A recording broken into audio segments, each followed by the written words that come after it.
Hola a todos, bienvenidos al seminario de los viernes. Tengo el enorme gusto de presentar a mi amigo Paul Turner. Yo conocí a Paul cuando empezaba él su doctorado y yo estaba en el postdoc en el laboratorio de Richard Lenski.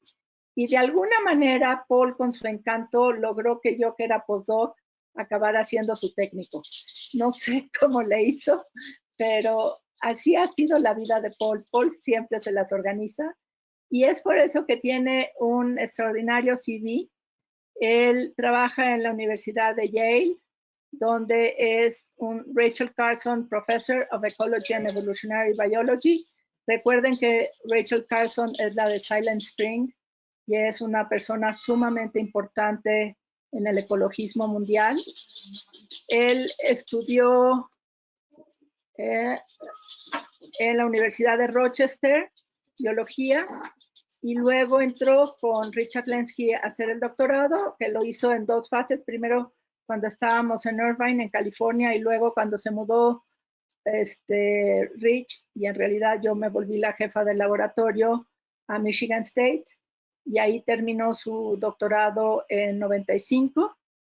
Luego tuvo un postdoc con Lin Chao en Maryland, y luego otro con Santiago Elena en Valencia, España, que vamos a tener, ya hemos tenido a Santiago Elena, y luego hizo otro postdoc con Jeffrey Cohen en Clinical Investigation en the National Institutes of Health, y ahorita es Chair of Biological Science de la Facultad de Arts and Science de Yale. Entonces es alguien realmente que ha tenido una carrera meteórica. Ha trabajado mucho, no solo en la evolución de los virus, y tiene muchos papers, les recomiendo que entren a su página de web, sino que también ha aplicado este conocimiento a la medicina de manera exitosa y tiene patentes en camino. Entonces dejemos que Paul nos explique todas sus maravillas. Welcome, Paul. Well, muchas gracias, amiga. So I wish that I could give my seminar completely in Espanol. I'm still working on this, but today, I'm sorry, it will have to be in English. But it's so wonderful to be with you. Thank you very much for the invitation. It's quite an honor. I wish to meet all of you one day in person, but for today, we'll use the virtual format. So let me hide this. And now can you see my screen completely? Yes. Excellent, excellent. So I will start. Again, it's wonderful to be with you today. This seminar describes a process that you can see in these three pictures at the beginning. On the left, there's a very long tradition of people going into natural systems to obtain copies of bacteriophages, samples of bacteriophages, viruses that are specific to bacteria. I think that picture might be in Cuatro Ciénegas. This is a picture of, yes, so, rojas. Yes. Yeah, beautiful. So this is a member of my laboratory group, Dr. Benjamin Chan, and the work that he does and others in my group is to find these phages with new properties that are new to science, and a picture of one is shown in the middle photograph. And to the right, this is a young woman who is in a hospital room in Texas, and her problem, I'll describe her later in the talk, but she has a antibiotic-resistant bacterial infection that is causing her to undergo decline of her lungs. And the idea, again, here is Dr. Ben Chan in that hospital room, showing her a vial of bacteriophages that she will be able to inhale, and hopefully this would treat this infection in the way that antibiotics cannot, while her doctor is looking on. So this is the kind of work that we are increasingly doing. I'll describe today how evolution thinking is very important in developing these strategies to help kill bacteria that are resistant to antibiotics. So here is the big problem, and it is called the antibiotic resistance crisis. So I'll begin by describing that briefly. So there is indeed a crisis happening. You know, right now we are so focused on the pandemic and other problems that unfortunately this is a problem that's not going away. It's one that's getting worse by the day. And this is that if you look across the world, you can find bacteria that are both pathogenic and non-pathogenic, but they show an increasing proportion of strains that are resistant to commonly used antibiotics. In the upper right, this map is describing how several decades from now, the expectation is that these kinds of infections will cause a leading way of death in the human population. And the most deaths will be happening in the places that are most populated, but indeed this is a global problem. All populations are expected to be affected by this. We used to rely on pharmaceutical companies to create new antibiotics and to discover them, but the problem is that this is not making much money for those companies, and they are therefore not investing in it as much. And this is understandable because the drugs that they discover that are new are seen as last resort or emergency drugs, and they are placed on a shelf until physicians really need to use them. And that means that there's millions of dollars used to create these drugs, but they actually are not sold because they're sitting on a shelf. And this has caused pharmaceutical companies to not pursue antibiotics as much. So what could be done to solve this problem is to look at a strategy that predates the discovery of antibiotics to see whether these phages, these bacteria-specific viruses, could help solve the problem. This cartoon on the left is what's called a lytic phage reproduction cycle. So here's a phage. It is interacting with a bacterial cell, and the DNA of the phage here is shown. It's entering, it's taking over the machinery of the cell to make copies of this virus. These are then released through a process called lysis, and those particles can go on and continue this kind of infection in other similar cells.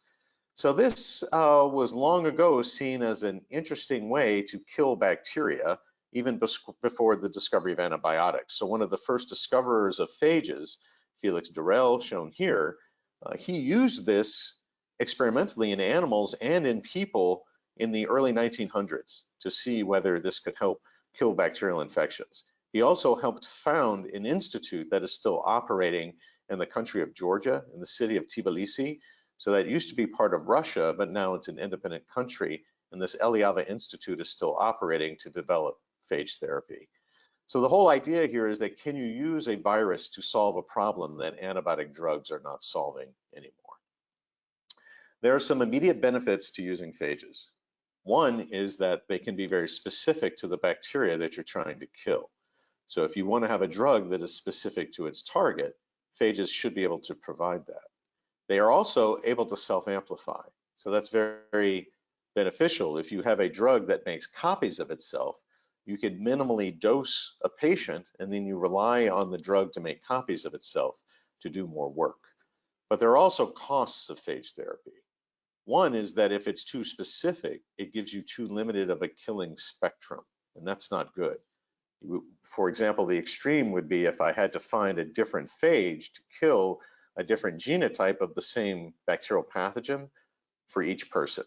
And that would be too limited spectrum to be useful.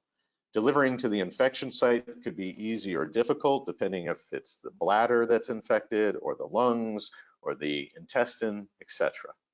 Immune recognition is of interest because if you give somebody the phage again and again at high numbers, then it is a drug and it can kill the bacteria, but maybe your immune system would figure out that it is a foreign invader and it would start attacking the phage like it would attack any foreign invader in the body. And the last is my training is in evolution and evolutionary biology. And I understand that bacteria are very good at evolving resistance to phage attack, as I'll describe more in a moment. So you can think of this as a useful drug, but it's also very likely to fail because the bacteria will be selected to be resistant to the phage and therefore stop it from working. So we tried to devise a strategy to get around that. First, a reminder that there are lots of ways for bacteria to be resistant to phage attack. On the left are examples of how at the cell surface or after the phage nucleic acid, the DNA gets into the cell, it could be cut up by restriction enzymes, etc. So these can change through evolution and they can make bacteria better able to avoid phage attack. Here on the right is a more complicated example. This is CRISPR-Cas, where a bacterial population can recognize common phages that it sees in the environment, and they build up a recognition against these phages so that it's sort of like an adaptive immune system. And over time, the population will be better protected against these common invading phages to be resistant to them as well. So basically, this slide is reminding that there's lots of ways for bacteria to evolve resistance to phages, and we can think of phage therapy frequently failing. So if that is true, how can we move forward? One way is to understand that evolution often involves compromises. We call these trade-offs. And that means that natural selection can improve a trait, but it can also cause that to be an improvement at the expense of doing something worse. And that would be a trade-off. There's lots of ways to look at this. I'll give two quick examples that involve humans. So what humans can do better than other animals is to throw objects with speed and accuracy. And we see this in professional baseball and softball players. But our closest relatives, the chimps, they cannot throw objects with speed and accuracy.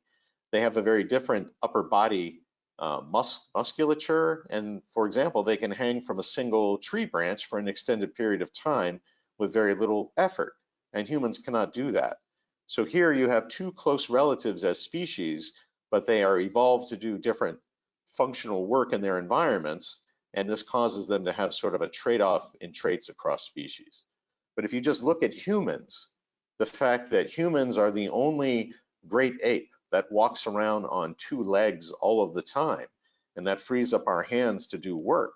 But the problem is that it gives us the opportunity for lower back pain and for neck pain because we're putting so much strain on those muscles by walking around on 2 feet all the time. So even just looking within humans, the fact that we've evolved bipedalism, it leaves us vulnerable to back and neck pain, and that's a trade-off.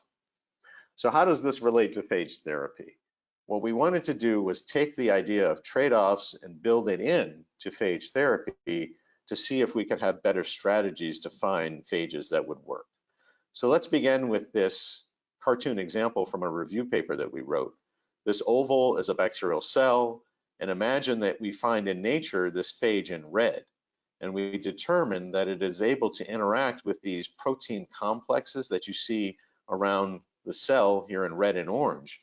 And basically, we're predicting that if this phage is killing this bacterial cell by first attaching to a protein of its efflux pumps, then this creates a problem for the bacteria. Efflux pumps are proteins that pump antibiotics out of the cell if they get in. And it doesn't work in all bacteria, but it works in very many pathogens. So our idea was that if a phage is able to attach to the bacteria by using that protein of the efflux pump, then it will kill the bacteria in the classic way that phage therapy works. And it will also exert selection pressure on the bacteria to evolve to avoid the phage attack in a very particular way by changing that protein or getting rid of it.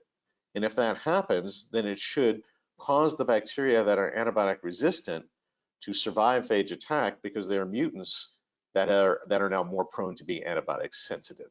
So not only do the phage kill, they're also selecting for the bacteria to evolve antibiotic sensitivity. The other example for this phage in purple is if there is this capsule surrounding the bacteria that is causing it to hide from immune system cells of the human body, then the phage will kill the bacteria and will select for those bacteria that have lost the capsule. And that makes them more visible to the immune system and therefore less virulent. So these are two quick examples of if you find the right phage, you can kill the bacteria, but also cause the evolution of phage resistance to happen in a way that should be useful rather than problematic. So what we thought is that if we just look at nature, we should be able to find phages that have naturally evolved to interact with these various structures that I'm showing here in this cartoon that might be contributing to pathogenic traits in bacteria. And indeed, this is working. So I'll describe how we discover such phages and look at them in the laboratory and then ultimately put them in people for therapy. The first is to emphasize that you can look in very many places and successfully find phages. Phage hunting is easy and affordable. You can go to pristine or unaltered environments, like the upper left. This is a lake nearby where I work here at Yale University. Or you can go to places that are heavily disturbed, like this coastline in Haiti, or this river in the Democratic Republic of Congo in Africa. Or you could go to wastewater or sewage treatment plants, or you can go to agricultural farms where you find lots of antibiotic-resistant bacteria and look for phages there. Once you find these phages, I'll show you how we take them through a pipeline of discovery to find out whether they have useful traits, like I talked about, for exerting trade-offs. So what we do is genome sequencing, and we think this is crucial. All the phages that we take from nature, we put them through whole genome sequencing, and this allows us to place them into known virus families and to see how related they are to one another, as well as to other phages. For example, this slide is showing over 100 phages that were taken from nature, and they are all able to kill this opportunistic bacterial pathogen, Pseudomonas aeruginosa, but we know from their genomics whether they are in the Myoviridae family, the Cyphoviridae, etc. It also allows us to look for dangerous genes. Some phages carry toxin genes, and you would not want to use them in therapy because you might be introducing a gene that the bacteria could use to create a new toxin, for example. So a lot of the phage genomics we find is crucial just to understand what the phages are. Once we have them and we've sequenced them, we can then challenge phages that we take from nature, such as these listed here on the left, to see whether they are successful in infecting challenged strains of bacteria that were taken from human disease or from the clinic. And we can also fully sequence those bacteria so we know how related are the bacterial strains to each other. Once we have all of that, we can do this challenge matrix where what you're looking at is for each phage on the left, there's a dark blue square that says, yes, it was able to kill the bacterial strain that is listed above it. So what you see here is a lot of the filled in squares are dark blue. And immediately that says to us that some viruses, including certain phages, are naturally broad in their ability to kill strains of bacteria of a particular species. In other words, they have a broad host range. So this kind of long-lasting assumption that phages are too specific to be broadly killing bacterial pathogens, that's not a true statement. And if you go look at some natural isolates of phages, you can convince yourself through experiments like this that some phages are very good at killing a wide variety of bacterial genotypes. Now, if we look at this data set by stepping away from it, and you see the entire size of it, you can see it's a very large data set. And the idea is to take such information, and if I had a genome sequence of an infecting bacterial strain, could I use that by analyzing these results to say, okay, for that strain, I'm going to be able to predict that which of these candidate phages here on the left should be able to kill it. And that's similar to what we want to know in the future, where if a physician has an infecting bacterial pathogen for their patient, they would like to more immediately be able to choose a phage from a library that should be able to kill that bacterial strain. Now, this is not easy to do. We take computer science, machine learning, artificial intelligence approaches to try and sort through these big data sets to find out whether this prediction accuracy is possible. All right, so now we found phages, we've sequenced them, we've discovered that some of them are broadly capable of killing bacteria, but we need to know what they are using as their receptors, because that is the only way that we can predict that that particular phage would be able to interact with the bacterial receptor to kill the bacteria while also selecting for a trade-off where it becomes antibiotic sensitive or less virulent. So one of my graduate students, who is now a postdoc, Katie Courtwright, she had a paper on this in 2020 for a high throughput way to discover these receptors. She showed in E. coli that if you use transposon insertion, you create a library of these bacterial mutants with a single gene knocked out, and you put them in an environment where there's a phage selection, and then you see which of these bacteria can grow. The ones that will grow best are the ones that have a transposon that is disrupting gene function for some gene that is important for phage growth. And in the output data that I'll show you in a moment, it's the data in this blue region that we care about. That's the mutants that have genes disrupted that are going to be statistically significant for us to infer or predict that those are the receptors that the phage is using. So some quick examples from this paper, you can go look at it for more detail, but a control would be if you have a phage that is well known, such as T6 that infects E. coli, it is known to enter E. coli cells through the TSX porin. And in this analysis, it was very comforting and satisfying to see that that was the highest statistical hit for phage T6. Here on the right, for a novel phage called U115, all we know about this phage is that it is lytic and it is able to kill E. coli. And if we put it through the same analysis, we also find that it's able to bind and enter using TSX. There could be other ways that other phages are entering E. coli. It just happens in this example that the novel phage is entering in the same way as the control. So the point of this work is to try and more quickly find the receptors that a phage is using so that we could predict that it might be driving trade-offs. So I'll now go through two quick examples. One phage to start with here that causes a trade-off of virulence, again in Pseudomonas aeruginosa bacteria.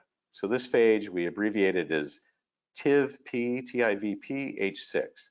And that's because we have discovered that it is interacting with the type 4 pilus of these bacteria. So here on the lower left are the output data from that analysis that I just showed you, but these are unpublished. And all of these statistical hits are genes that are contributing to making the type 4 pilus in these bacteria. And we find that if you disrupt these genes, then this is providing resistance to the phage. So what is important to us is that the binding to the type 4 pilus is the way that the phage kills the cells, but it also is the way that it selects for the bacteria to avoid phage attack by changing or even losing the type 4 pilus. But it has another bonus result, and that this causes the bacteria to make less of a virulence factor called piocyanin. And this is a virulence factor that has toxic effects. It causes cellular inflammation in the human body and also oxidative stress. Here in the middle picture, you can see that if you grow the wild type pathogen bacteria and in the laboratory and they make this piocyanin, that is a chemical that makes a green color. But here on the right is a mutant of that bacterium that is no longer capable of making piocyanin, and it just looks like ordinary growth medium. So what we can do is show that if you take these phages and kill the bacteria and then look for mutants that avoid phage attack, they're often incapable of making piocyanin, and that's wonderful because it causes less virulence if that occurs in the patient, including the inability of the bacteria to make biofilms as well as move around the body through twitching motility because they are debilitated for their ability to make type 4 pilus as well as piocyanin. So these unpublished data, if you look first at these bars in blue, if you measure for Pseudomonas aeruginosa and it is resistant to a drug such as ciprofloxacin, Cipro here, you can show that the bacteria are not only resistant, but it causes them to make more piocyanin. And that would certainly be bad for human infection. The same thing happens, for example, with tetracycline. But if you go over here in red, you can see at the far end, this phage is able to kill the bacteria, and the remaining bacteria that are left over are resistant to the phage, but the data here is showing that they make much less piocyanin, which is an example of the trade-off. This works well in combination with Cipro, and it also works well in combination with erythromycin, which here, this blue bar is showing you that erythromycin can be given to patients to reduce cellular inflammation and piocyanin production, but it doesn't mean that it's killing the bacteria. We've essentially found a phage that does both. It kills the bacteria and it causes the remaining bacteria to make less piocyanin. So keep that in mind as I move on to an example now of talking about antibiotic resistance changing to sensitivity. At the very beginning of my talk, I gave you the two examples in these first two columns. So this cartoon comes from a review paper that I wrote with Alita Burmeister, a postdoc in my group. So I'm just rephrasing what I said earlier, that if you use a phage that attacks bacteria by attaching to efflux pump, or if you use a phage that attaches to the capsule, you can kill the bacteria and select for this trade-off where they evolve resistance to the phage, but they become more sensitive to antibiotic, as I described earlier.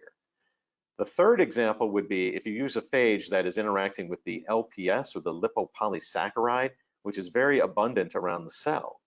Again, you can have the phage attaching to a portion of LPS, and it can enter, and if the bacteria gain resistance to the phage, it's because they have removed a portion of LPS.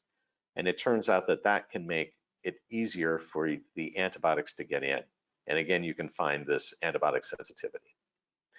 So now I'll give you an example of this, and it's coming from a model system of E. coli. So this phage, U136B, that we discovered in nature, it selects against antibiotic resistance in E. coli. Let's begin here on the left by looking at a side view of the Toll-C efflux pump of E. coli. And this outermost protein is Toll-C, and we've discovered that that's what this phage binds to. The middle graph here is showing the efficiency of this phage to grow. That's essentially what's on this axis. It grows very well in E. coli strains when you knock out various genes, but if you knock out Toll-C, this phage cannot grow, and you get a below the limit of detection result. So that says to us that this is an essential receptor for the phage to use. And the consequence is here on the right. If you grow wild type E. coli, an engineered Toll-C knockout, or this spontaneous phage resistant mutant, then they all grow normally in the absence of tetracycline. But if you put them in the presence of tetracycline, only the wild type bacteria can grow. The Toll-C mutant, you expect not to grow because it cannot pump the antibiotics out of the cell anymore. And this phage resistant mutant also cannot grow after it has gained resistance to phage U136B. So this is driving tetracycline sensitivity. Another way that the same phage interacts with E. coli is to also bind to LPS. And I'm showing in these colored rectangles the portion of LPS and a side view of LPS, the portion that the phage binds to. And again, we know this from varying knockouts of E. coli strains where portions of LPS are missing. When the portions shown here in colored rectangles are missing, the phage cannot grow.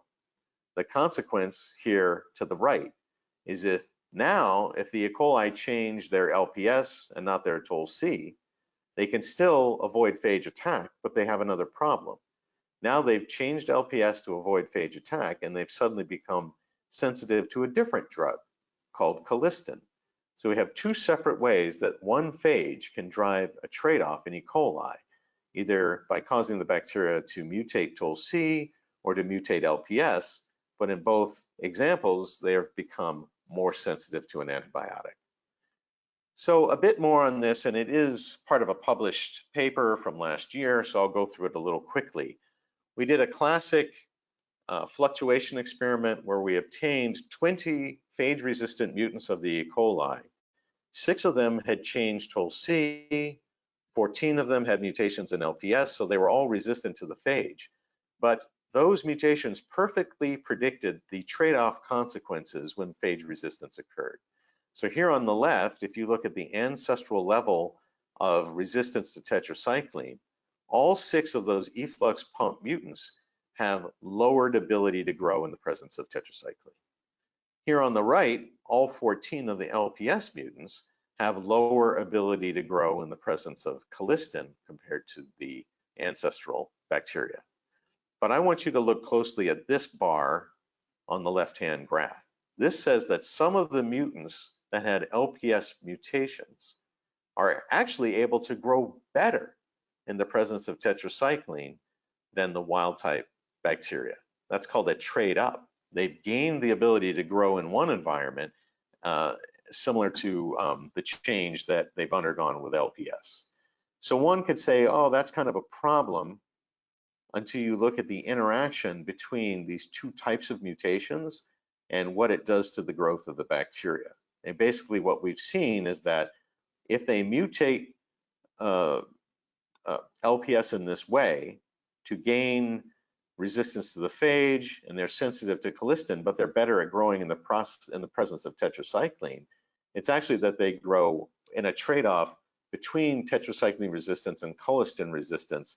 Those two traits trade off. So that means that even if you get these mutants, it's still good news because you just use the other drug to kill the bacteria. So a little bit of some animal work that we've done before I show you some data from people.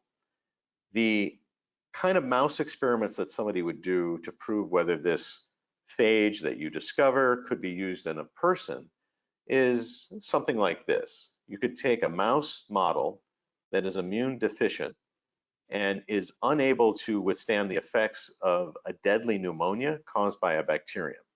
So we worked with these collaborators at University of Louisville that if you put a lethal strain of Pseudomonas aeruginosa into the mice and don't treat them, they will die.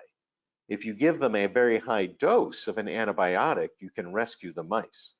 And we asked this question: with this phage that we discovered called OMK01, could we use it to save the mice that to allow them to survive even if the level of the antibiotic was not high enough?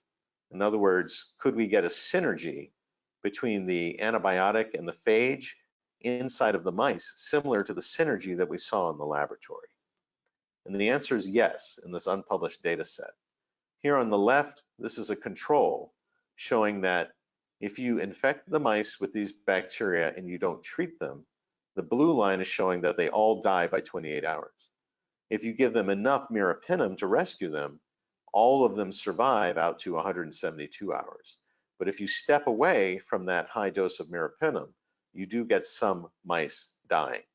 Here on the right, we showed that as long as you give these mice any amount of phage plus the antibiotic, you get a much better rescue of the mice, demonstrating that the synergy can happen inside of an animal. In a less popular biological model, this also works in these wax moth larvae. Galleria melanella are used in the laboratory to study, again, the lethal effects of bacterial infection, but you're using it in an insect larval model. The data sets that you're looking at here were published recently in a paper, and I'll just go through it quickly. If we again use that phage, we show that it improves the survival of these insect larvae compared to if they just see an antibiotic or they see no antibiotic at all. You get a lot of death of these insects, but if you give them the phage or the phage plus antibiotic, you get a lot more of these larval insects surviving in the laboratory across a 50-hour assay. Sorry, I think that's a 50-minute assay. So the point here on the right, though, we also see that in the control and the erythromycin, there is the maintenance of the bacteria to the resistance of the drug, but what we show is the bacteria that are left over in the insects that have seen just the phage or the phage plus antibiotic. You will find some mutants that are resistant to the phage. However, they have become much more sensitive to a drug. And again, this is similar to what we saw in the laboratory. So I now want to finish by giving you evidence of what we've seen in people when we take this idea and we try to save human lives when antibiotics cannot. The first case study is one that is published. I won't talk about it at length. And here is where we got approval from the US Food and Drug Administration in 2016 to treat a man who had an antibiotic-resistant infection that was threatening his life, and it was due to a surgery that he had called an aortic arch replacement.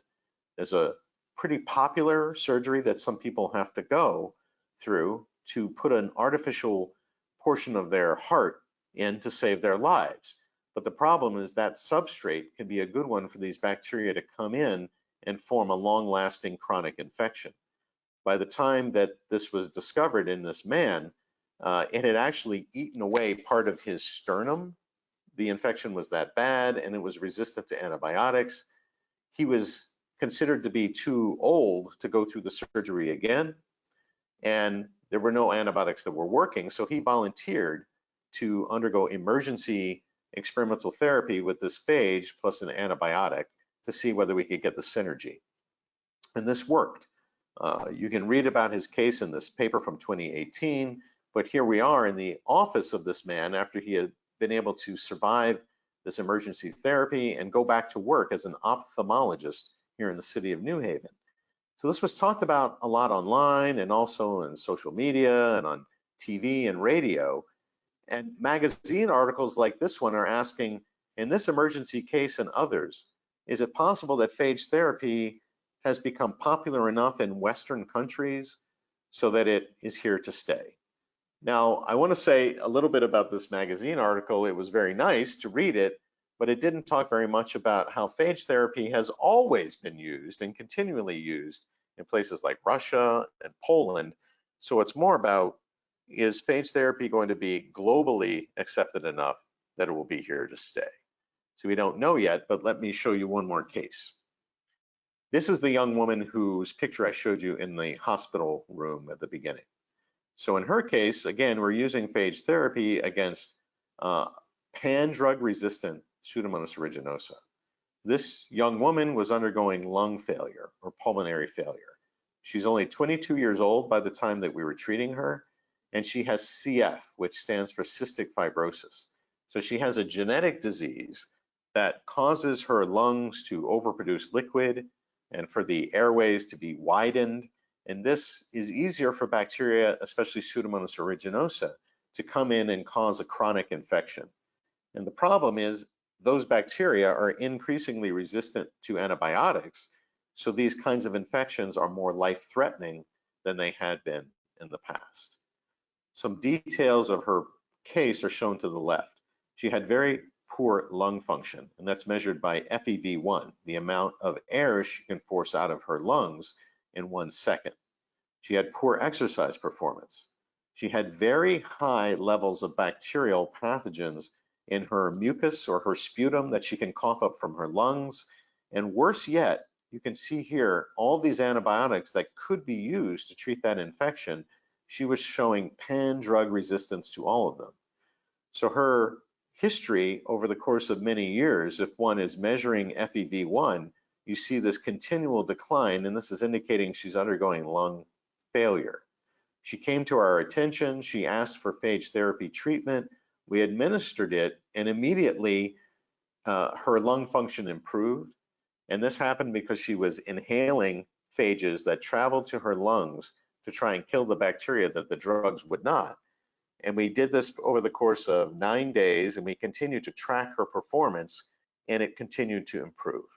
But the best thing about it is shown to the right. So yes, the FEV1 went up, her exercise performance went up, the lung bacterial density reduced but did not go away. And for the bacteria that were remaining, they were largely sensitive to antibiotics instead of being resistant, just like we saw in the laboratory.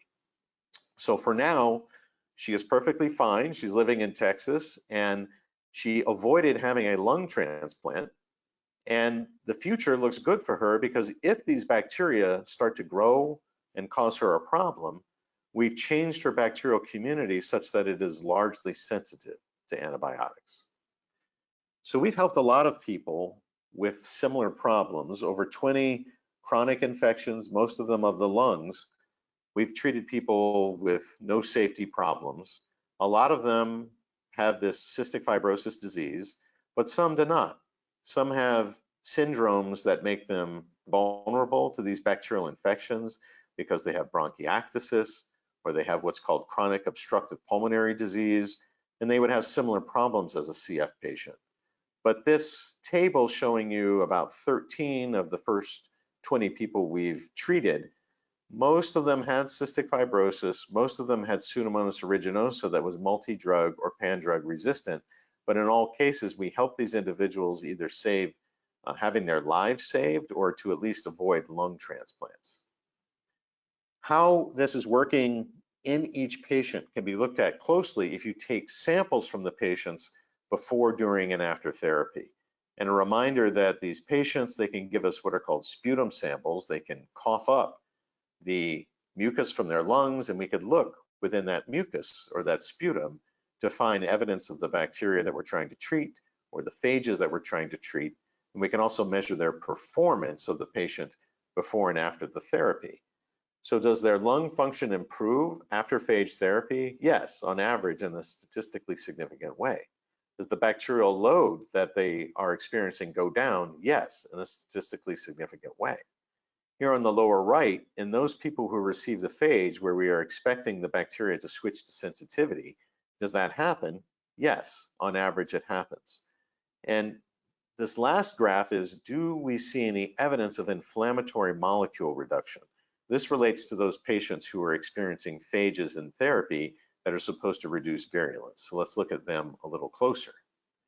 For example, when we administer this type 4 targeting phage, TIVP-H6 that I talked about earlier, you can track the bacteria that are taken from these patients. And what you expect is over time, these bacteria that you grow them in the laboratory, that over the course of patient treatment, they should be worse and worse at producing that piocyanin virulence factor, and that's what we observe. Day 1, several clones, day 4, day 5, etc., that by the end of treatment, the piocyanin production by those bacteria is not detectable, and it looks exactly the same as just the color of growth media, as you see here on the right.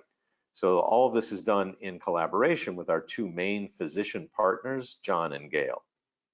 A little bit more on these patients is if you take the bacteria, again, that are left over after phage therapy, you bring them in the laboratory and let them grow, and then you spin down the cells and discard them. So this leaves a supernatant that you can then take the supernatant and put it on human origin cells, like airway epithelial cells in tissue culture. And you can measure whether or not those epithelial cells are stressed out and producing inflammatory markers or not. And we find that after phage therapy, if you take the supernatant and you challenge these cells for inflammation, you find that they do not produce inflammatory markers, suggesting that indeed the bacteria have changed. They might be there because they're resistant to phage attack, but they are much less problematic for cellular inflammation and they become less virulent. So a lot of what I just described as I finish up, this is evolutionary prediction. So we're trying to take in vitro or laboratory data and to predict what should happen in a patient when we use this therapy. This is very difficult to do, and we expect it to not always be accurate for the prediction because the patient is a much more complex black box, so to speak, of lots of things happening aside from what we're looking at in the laboratory. And yet this has been working very well. I hope I convinced you of this. We're just aware that this is a big challenge moving forward.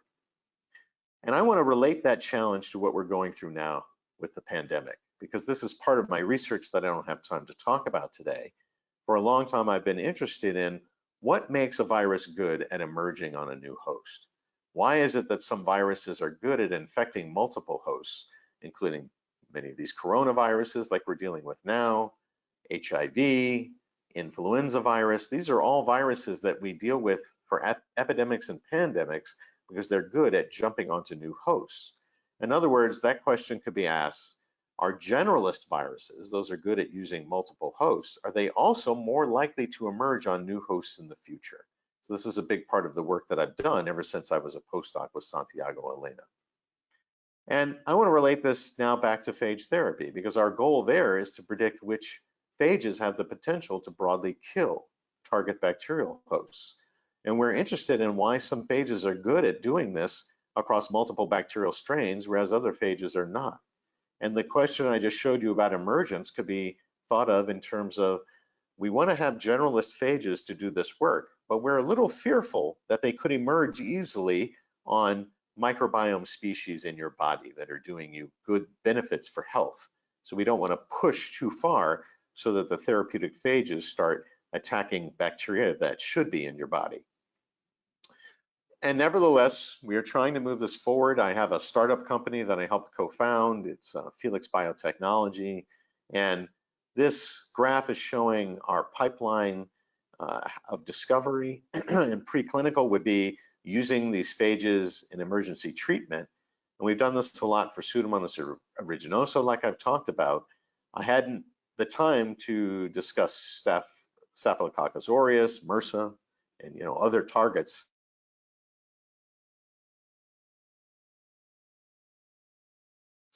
that we are going after. But the idea is that we would start to fill in this space. By clinical, I mean clinical trial. If this is working in emergency therapy, we would like to next take it to healthy volunteers to make sure that if you put a phage into their bodies that is used for therapy, it's not doing them any harm. And especially we would like to see if they are given this phage, that it helps protect them against bacterial infections in the future compared to other volunteers who are given a placebo. And that's exactly what we're doing in our hospital. It is this clinical trial abbreviated as Sci-Fi, but it's happening right now to test whether the phages are good at protecting the lungs of healthy volunteers who have the genetic disease cystic fibrosis. We teach the technology that I discussed today to our undergraduates here at Yale University in courses that allow them to be in the laboratory, learning about this as well as using the technique. And we also take it to workshops in many places around the world with partners such as Toby Nagel, shown here from Phages for Global Health, and Martha Clokey, shown here from University of Leicester. So two of my team members, Ben Chan and Katie Courtwright, they went to this first West African phage workshop. And this has been wonderful to take the technology to places where really the high price of drugs is a problem. There are many countries that cannot pay the high price of drugs that are developed elsewhere in the world. And the idea is that if phage therapy could be used safely and effectively in places that are not able to allow the purchase of high-priced drugs, could we do just as well to develop phage therapy to help save lives? So that's our target for the future. I want to say a few words about non-human systems before I finish, because really the antibiotic resistance problem extends beyond just human lives. There's a lot of antibiotic-resistant bacteria in plant and animal agriculture, also in aquaculture, and just seen in zoos and aquaria where some animals are threatened and some plants are threatened with death due to antibiotic-resistant bacteria. So this threatens our food supplies around the world, and it also can threaten the lives of zoo and aquaria animals, so it's therefore contributing to problems in conservation biology. So I did not work on this paper, but some folks in my laboratory group were in this recent publication of how phage therapy was used to save the life of a sea turtle in an aquarium in Florida because that turtle had a life-threatening antibiotic-resistant infection. The idea is to try and look in these non-human systems to do similar breakthroughs. In the next step, I'll end with this question that I often get, and that is, if we used phage therapy around the world, would we just recreate the problem of the antibiotic resistance crisis? In other words, if we start deploying phages, would we select for bacteria that are resistant to phage attack, and we suddenly have a world full of phage-resistant bacteria? And I would say no, that is not going to be happening. We wrote a paper about this last year, and the lead author was Fred Cohen, who is a microbial ecologist and a colleague who is at another university nearby me. But essentially, the problem with antibiotic-resistant bacteria is that those genes for antibiotic resistance are easily shared between cells through horizontal gene transfer, especially conjugation. And that is not how bacteria share phage resistance genes. So that we think is not going to be a problem if you have phage resistance evolving. It's not going to be widely shared around the world the way that antibiotic resistance is. And the other is that we often use broad spectrum antibiotics that are known to kill the pathogen, but they also might kill bacteria in your microbiome. And just this is a way of, unfortunately, generally selecting for bacteria to be antibiotic resistant. Even if we find very generalist phages, they would be nowhere near as generalized as broad spectrum antibiotics. At best, they would be able to kill a lot of genotypes of a single target bacterial species, and they are not going to be exerting selection at a global level to cause bacteria to be resistant to those phages. And the last would be CRISPR-Cas is a way that bacteria can build up resistance to phages and recognize them easily to deploy those resistance in the future. But even if other bacteria inherit the entire CRISPR-Cas system, including those resistance genes, it doesn't mean that those bacteria would be seeing similar phages in their environment, and therefore it's not going to be giving them an immediate benefit and for the resistance to phages to spread that way either. So I'll end by acknowledging my lab group, both present and past. These are the fantastic people I've worked with here on the left, just a few images of them. Here on the right are some people who I mentioned by name today. Others are faculty colleagues at other universities. Rob and Natalie here, they are the ones who lead our team at Felix Biotechnology, the company. And the last person I'll acknowledge is Deepak Narayan, who was the surgeon who helped us with the first case study, the first case. And unfortunately, he died from cancer in 2018. But I always thank him because he believed in what we were doing. And if he did not have that belief in us, then we never would have been able to help others.